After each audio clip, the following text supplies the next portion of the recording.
10 de la mañana con 11 minutos y seguimos recorriendo el Arriba Gaboto de este jueves 2 de abril. Sí, señoras y señores, y como todos los jueves tenemos la visita de Fabio Baena, como siempre hablándonos del río, trayéndonos algunos temas, algunas novedades, algunas cuestiones de interés vinculados al río Paraná y a nuestra región. ¿Cómo anda, Fabio? Buen día. ¿Qué tal? Buen día, Julián, para vos y para toda la audiencia.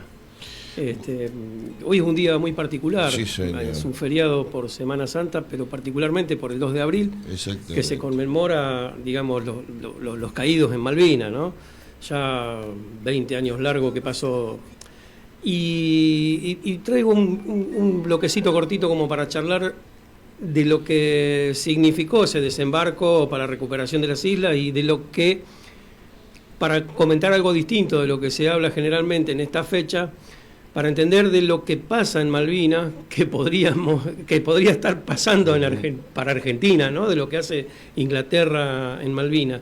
La principal actividad de Malvinas hoy en día es la pesca del calamar. El 60% del PBI, que es una guasada, digamos, en términos de número para un PBI, es la extracción del calamar. Mirá.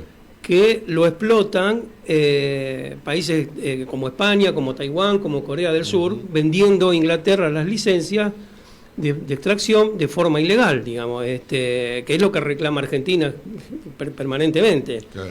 Se extraen entre 50.000 y 100.000 toneladas anuales. Pensemos que de acá, en la zona nuestra, lo que se extrae para exportación del sábalo son entre 5.000 y 10.000. Acá estamos hablando de 10 veces más de lo que se extrae de calamar para exportación desde Malvinas hacia el mundo. Si bien hay distintas empresas que explotan esa pesquería, principalmente el mercado que se lleva todo ese producto es España. El 90% del producto va para España. Hay otra actividad también que nos vincula a la pesca en sí, digamos, como para agregarle un condimento entre Malvinas y la pesca, que es el turismo, donde se pescan truchas, y Londres tiene empresas de turismo que arman paquetes para pescar truchas en Malvinas, digamos, en los ríos, en agua dulce. Esas truchas que son exóticas, digamos, para Sudamérica, introducidas, y bueno, que han ganado terrenos, digamos, dentro de las islas y del continente. Bueno, es un detallecito como para conmemorar el día de hoy.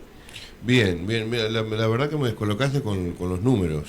Sí, lo que pasa es que en la pesca marina las cifras siempre son tremendas comparadas con lo que se pesca en los ríos, ¿no? Bueno, es una explotación que, digamos, que nos estamos perdiendo los argentinos, un recurso que sería nuestro, por lo que alguna vez hemos reclamado, y sin embargo, ¿por qué uno se pone a pensar, sostienen esos países como Inglaterra, esos territorios tan distantes, digamos, ¿no? Bueno, cuestiones de soberanía que debemos seguir reclamando a donde corresponde. Exactamente. Bueno, ¿qué tenemos hoy para hablar de nuestro río? Vos me habías preguntado la vez pasada sobre el álbum de figurita, que fue un producto que hice netamente desde acá de Gaboto. Y en principio lo que te puedo contar es por qué un álbum de figurita o desde dónde viene el álbum de figurita. A mí me dan curiosidad los peces, siempre me dediqué a la pesca. Mi papá criaba peces y tenía acuarios y él comercializaba peces de acuario.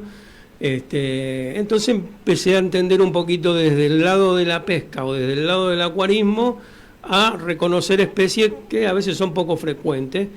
Y bueno, en la pandemia decidí juntar toda esa información que fui acumulando. Yo fui mucho tiempo miembro del Consejo Provincial Pesquero. Eso me permitió conocer mucha gente dentro del ámbito de la pesca, tanto sea comercial como deportiva, como gente de las universidades que participaban en el Consejo Pesquero, sobre todo para el tema de normativo, para establecer las reglas de pesca. Del lado, por ejemplo, de derecho, y también conocí muchos biólogos que trabajan todo el tema, y eso me generó una serie de contactos que me permiten acceder a un montón de información que está dispersa Y mi valor agregado a todo eso fue juntarla y en algún momento disponer de tiempo para poder generar lo que se llamó la Guía de Peces del Paraná. Claro. Ahí se describen 254 especies. 254 especies, que esas las encontramos todas acá en el Paraná. Y están desparramadas, vamos a decir, desde Corrientes hasta el Río de la Plata. No quiere decir que estén todas en todos los lugares, pero están en todo ese tramo del río. Alguna, qué sé yo, el pejerrey, por ejemplo, una especie que no sube muy al norte, y hay especies en el norte que no bajan tanto al sur, digamos. Pero en general se estima que en el río Paraná, concretamente, hay unas 400 especies. La lista que hice yo es de 254. Sigo trabajando porque aparecen nuevos registros, algunas que omití por error mío, y el upgrade sería la próxima publicación y va a estar arriba de las 300 especies. Che, ¿hubo alguna novedad acerca del paticito monja? Sí, aparecieron algunos que ya están en el acuario. Se necesitan varios ejemplares. Estamos esperando, creo que la semana que viene hay un torneo de pesca en Arroyo Seco, donde ya está avisada la gente que si aparecen esos pescaditos se reserven 2 o 3. Pero se sigue trabajando en eso. Así que cualquiera, si aparece alguno, me contacta a mí acá en la zona de Gaboto, lo guarda, lo congela, no importa el tamaño, y va para los estudios. Perfecto. Escúchame, y después, cuando yo armo esa guía de peces, sí. Me empiezan a invitar a escuelas, di charlas acá en la escuela de Gaboto, y veo que, digamos, necesitamos tener alguna visión distinta de lo que es el río. Generalmente se tiene que regular un poco más la pesca, en términos generales. Lo que pasa es que cuando se juntan todos los senadores, todos los diputados, levantan la mano, votan y ahí definen leyes, que son leyes que están muy alejadas de la realidad. Y también tenés que los órganos de control son insuficientes, eso es un hecho, ya lo sabemos. Entonces lo que yo apuesto ahora es a generar un cambio de cómo ver el río, y que nosotros, que cada uno sea un poquito más consciente de la forma que usa o que explota la pesca. Entonces empiezo a generar contenidos, a dar charlas en escuela. Antes del álbum de figuritas hice un juego de cartas que también tenía que ver con cuestiones de datos de los peces, y vos competís con tu compañero con datos de los peces. Y bueno, ese juego se agotó. En principio está en stand-by hasta que pueda juntar algo de plata para volver a hacerlo, porque estas son todas producciones que hago personalmente. Sí, todo autogestionado. Todo autogestionado, desde el diseño, desde los dibujos, incluso los costos de impresión, salvo el álbum de figuritas, que por primera vez pude acceder a un fondo público, que tuve un subsidio de la provincia, fue reconocido por la Secretaría de Ciencia y Tecnología de la Nación, de la provincia, perdón, y por el INAL, el Instituto Nacional de Limnología. Claro. Entonces ahí dispuse unos fondos para mandar a imprimir lo que es el álbum de figuritas. El álbum de figuritas es, por eso, como digo, apuesto a que los cambios son generacionales, pienso yo. Digamos, una persona de mi edad, tu edad, un poco más joven, qué sé yo, es difícil que modifique lo que entiende por el río, pero sí tenemos que ir trabajando hacia abajo, hacia los pibes. Entonces por eso apuesto a ese tipo de contenido, que acceden mucho más los chicos. Y en el álbum vos tenés 200 figuritas, se entrega una cajita con el álbum de la figurita y las 200 figuritas en el mismo paquete. Entonces lo que vos tenés que hacer es desmontar los stickers, desmontar las figuritas y pegarlas en el álbum, pero no están numeradas, como generalmente son los álbumes de figuritas. Entonces lo que te da un poquito más de trabajo en las planchas donde están las figuritas están todas dispersas, digamos, desparramadas. Lo que te da un poquito más de trabajo es de identificar el pez, te obliga a investigar un poco, a conocer, interactuar un poco más con el contenido. Además de ese contenido, que eso es lo que le da el valor agregado del por qué me lo financia la provincia, se hizo un mapa de distribución de cada una de las especies, de dónde están registradas. Como te decía, no están en todo lo largo del Paraná, sino que hay alguna que está más al sur, otra más al norte. Cada pescadito tiene su mapita de distribución, y también el estado de conservación. Este es un tema muy, muy interesante. En general, la comunidad, en general, cuando vos hablas con alguien, te dice, el manguruyú está en extinción. Claro. Es una frase muy común decir, el manguruyú está en extinción. Y nadie sabe por qué ni de dónde sale esa frase. Se repite, se reitera, lo ves publicada en los medios, la gente conversa y dice el manguruyú. ¿Vos sabés que nunca estuvo en extinción, ni cerca de estar en extinción? No lo está, ni nunca estuvo. Estuvo en una categoría de vulnerable que, digamos, vos tenés que ser un poco más riguroso en los controles de la especie, pero no quiere decir que si se lo pesca, se lo sacrifica, vaya a desaparecer, se vaya a extinguir la especie. Y eso un poquitito lo trato ahí y explico de dónde salen esas categorías.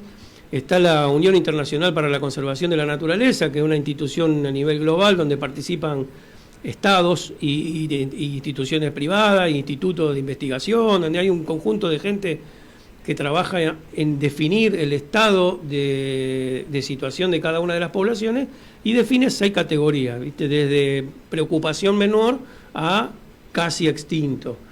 En todo eso es como un semáforo de colores, ¿viste? Que va del rojo a los que están más jodidos al verde, los que no tienen ningún tipo de problema.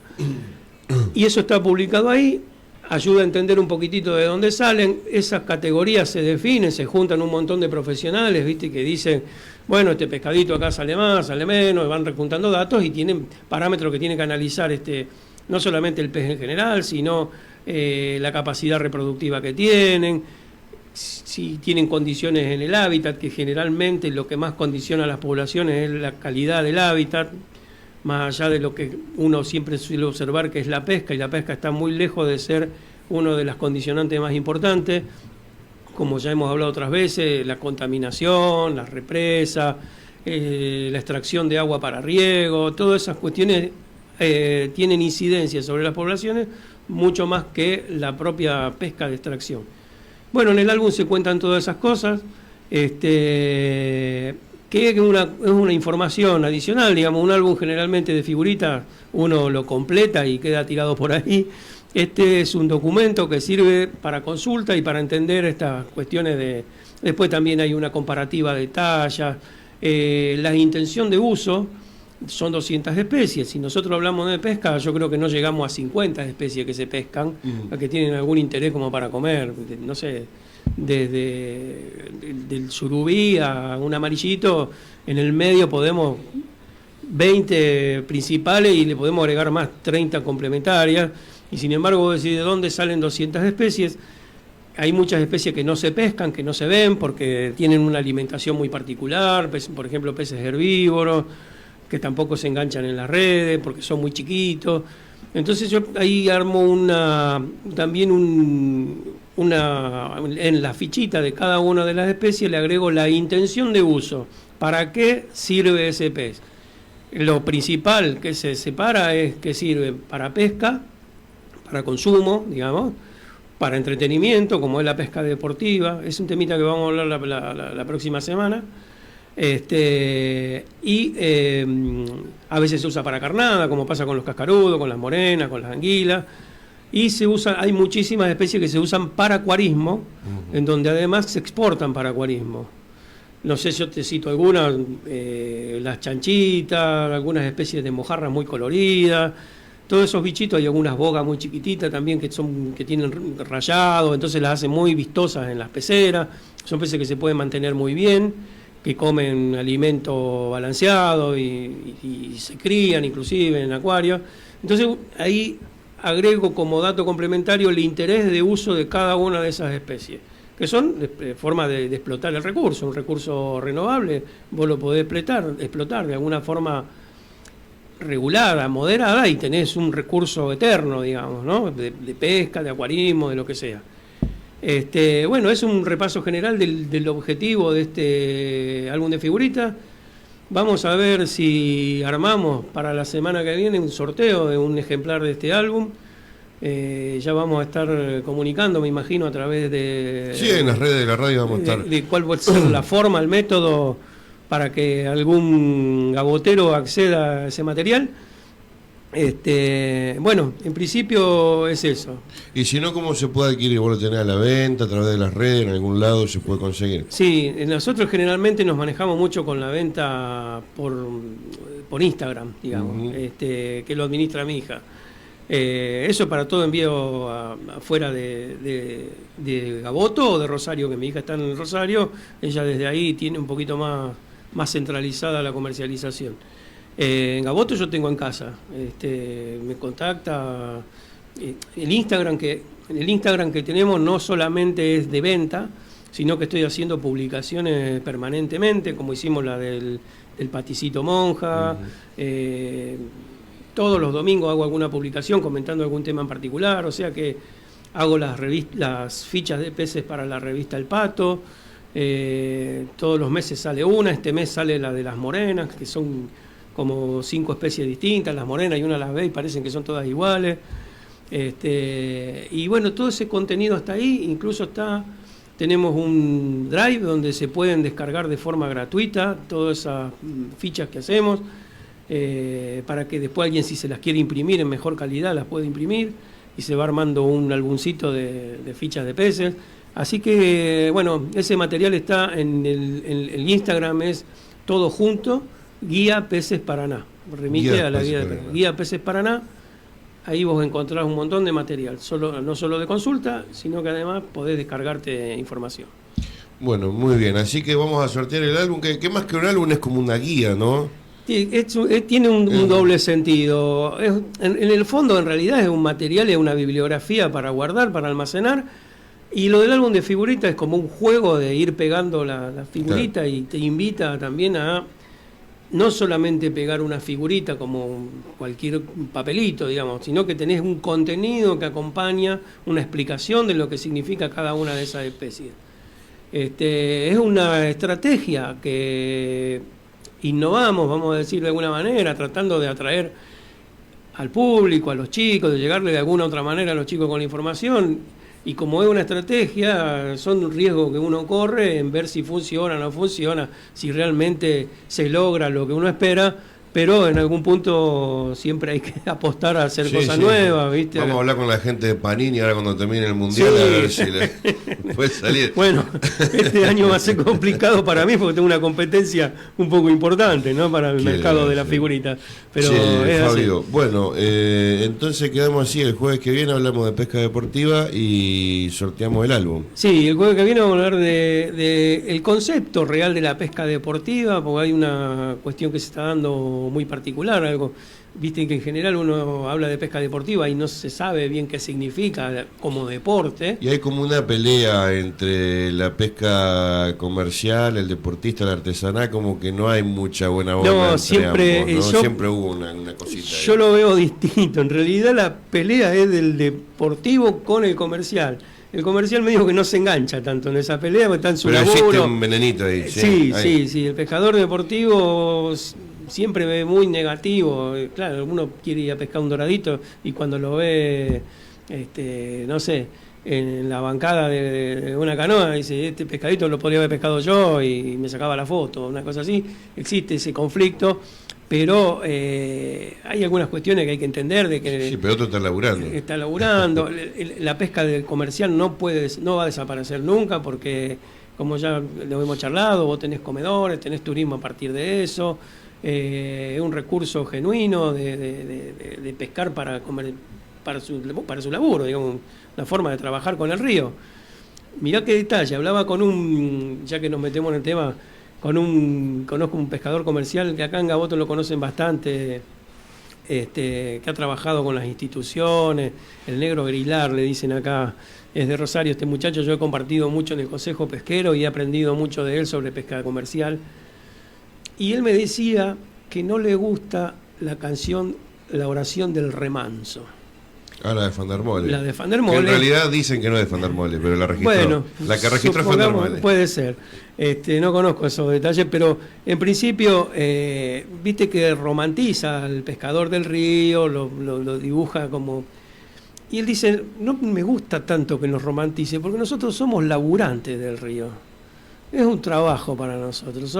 Proveemos de alimento Es un obrero. Es un trabajo, un laburo. Un obrero del río. Mal reconocido, podríamos hablar, porque no tienen siempre un tema de debate de obra social, salud pública, jubilación, salarios acordados.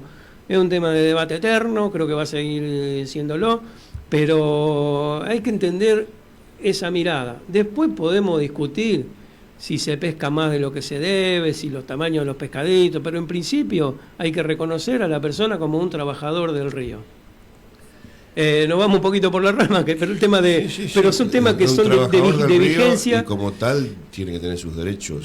Obviamente, sus derechos, su. Vos sabés que en el año 2014, bueno, todo el pueblo sabe que milito en un espacio político. En el año 2014, previo a la elección, era gobierno de Cristina Fernández. Sí.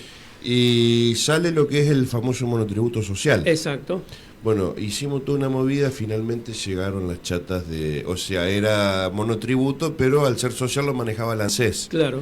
Entonces llegan las camionetas de ANSES, y yo tuve una semana de laburo llamando a los pescadores, cosas.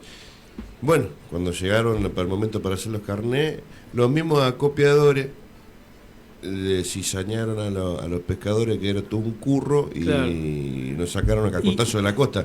Pero bueno, en ese momento era eso, como decís vos, ofrecerle un aporte que era obra social para él, para la familia, y aporte jubilatorio. Tal cual.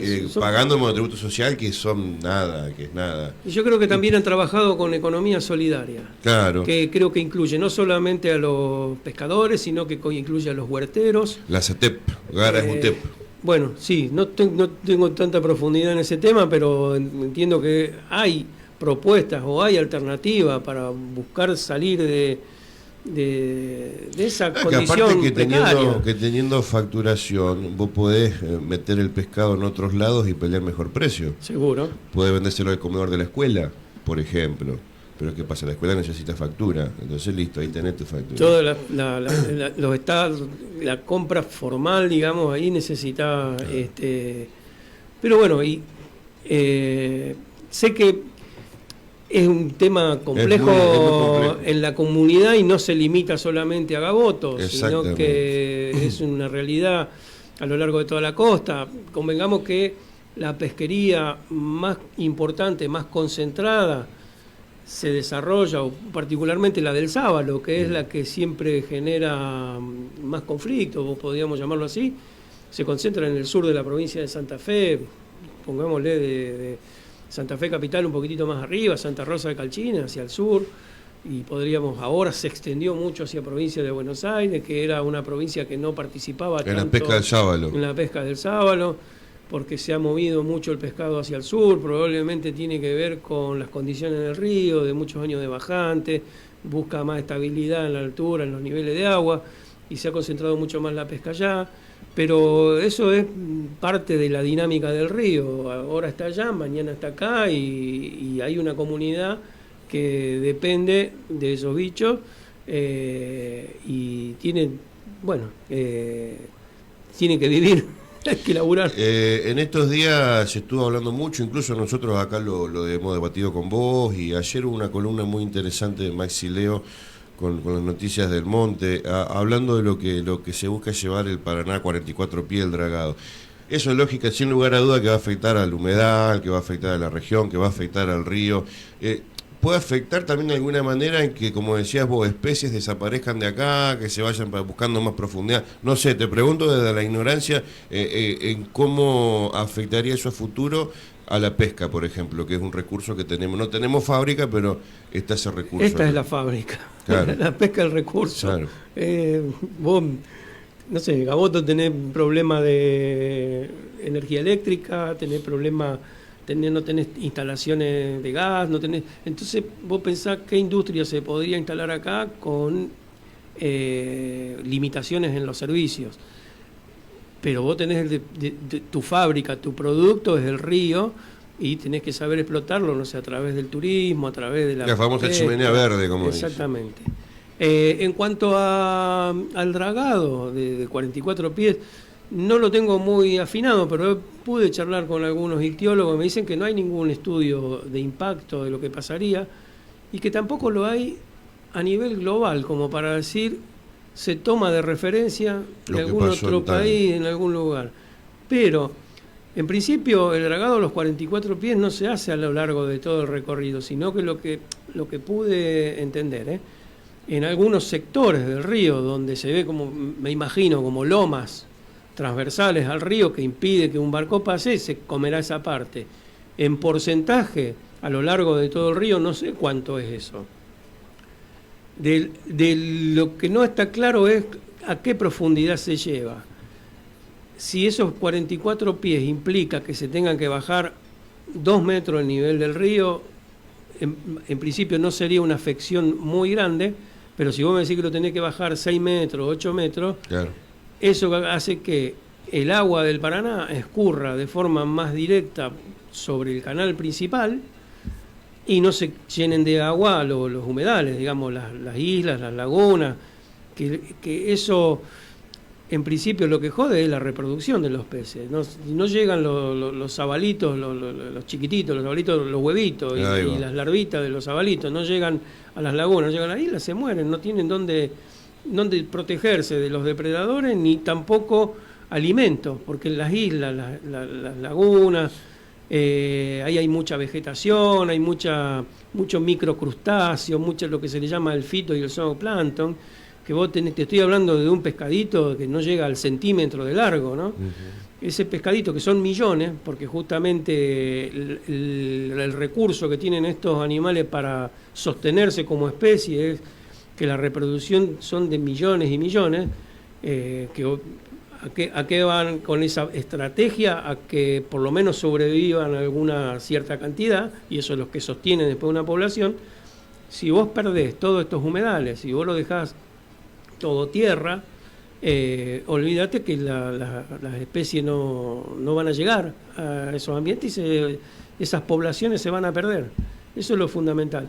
Después que el dragado modifique las migraciones, vos tenés, ahora empiezan las migraciones hacia el norte, de los cardúmenes grandes, las arribadas que le llaman, principalmente van por el canal, y esa profundidad no modificaría esas migraciones, los bichos se van a seguir moviendo por el canal, pero lo principal que puede afectar es que lo vemos cuando el río está bajo. Cuando el río está bajo se secan las lagunas, los arroyos. Imagínate si a su vez vos lo canalizás más profundo, el agua escurre más rápido y el volumen de agua se concentra en el canal, esos ambientes tienden a secarse. Probablemente no sea una cuestión instantánea, sino que en el proceso de los tiempos, imaginémonos ese río dragado en un año de bajante como los que tuvimos. En un año de sequía, claro, desaparece todo. Desaparece todo, cruzar caminando de acá hasta las cuevas. Bueno, que pasó en pandemia fue que... Hubo situaciones, sí. Hubo situaciones que había chicos que cruzaban en moto, esas motocross.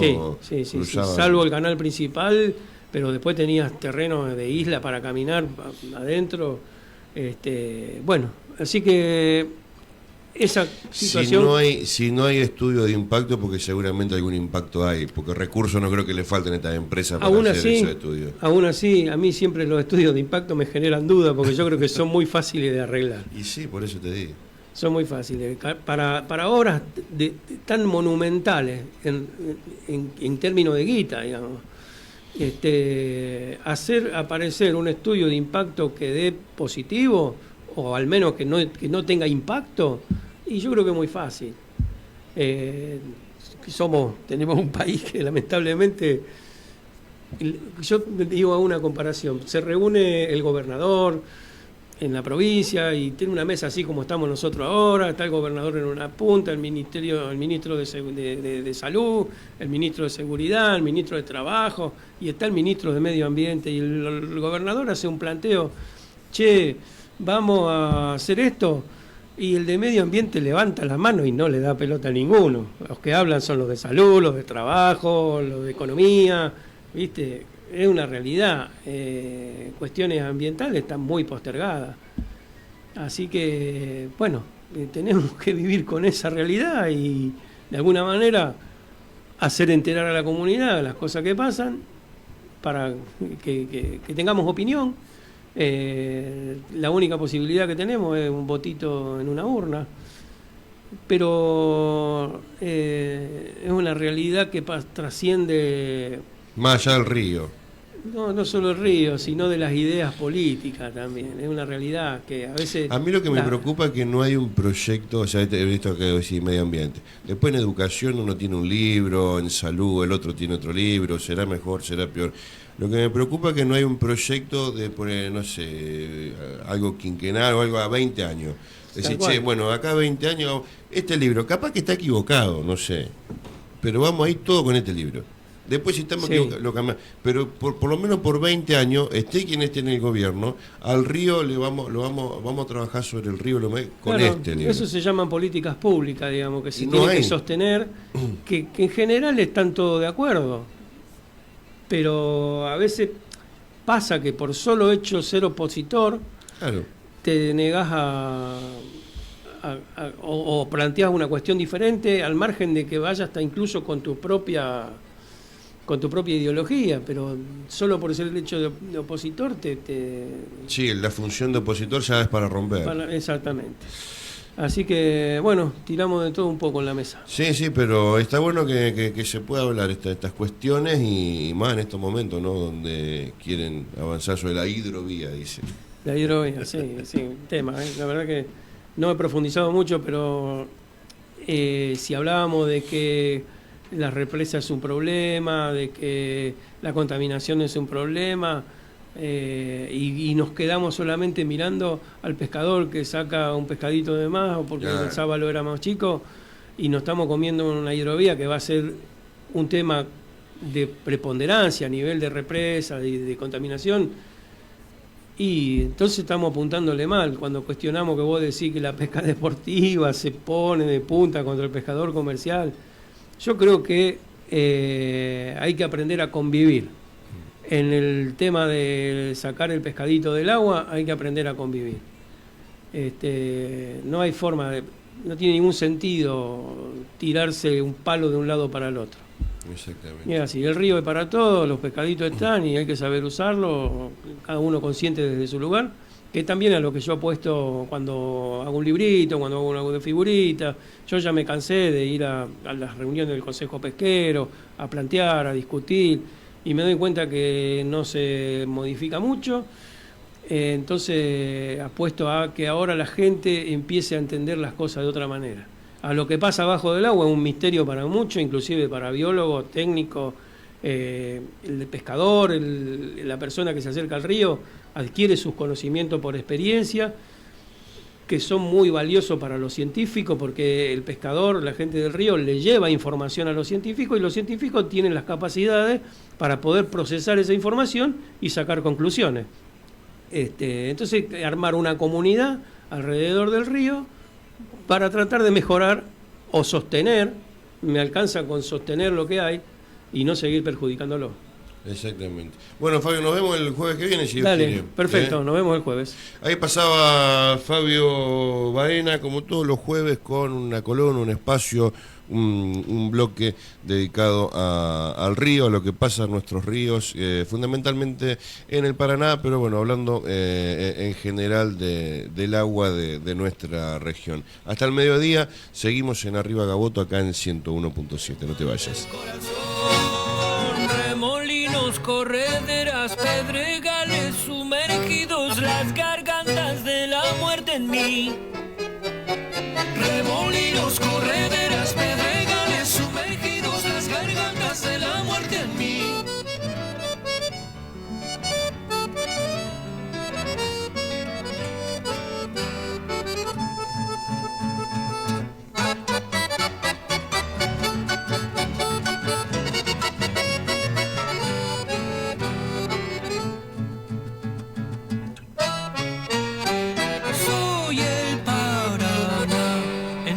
El pescado escamado pez, le cuelgo en el espinel, de mis entrañas vuelan pájaros, cielo anil, náufragos.